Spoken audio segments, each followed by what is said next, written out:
Жаштардан ким кыйын?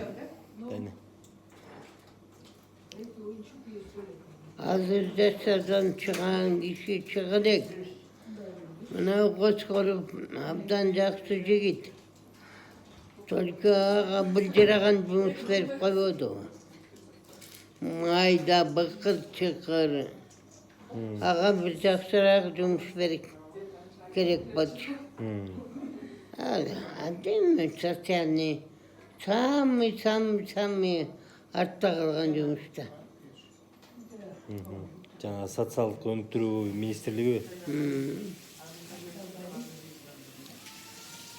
Азыр өтө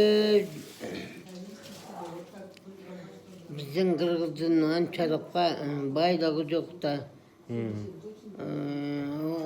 Октан деп атпайбы, келгиле, иштегиле, өзүңөрдүн акчаңарга бирдеме кылгыла деп. Кыргызстанда акча болбойт да. Родственники бар, менен дөгөн инвалид бар. Дагы да болгон эмеси бар, андай богатый болбойт да. Же барбы? Анча-мынча бар го. Бар болгон менен шымаланып чыкканга алы келбейт да. Шымаланып чыгыш үчүн бирдеме кылыш керек.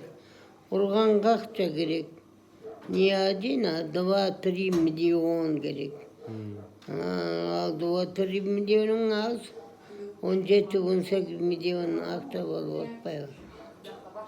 Андай кыргызда акча жок да. Ким чыгат андай?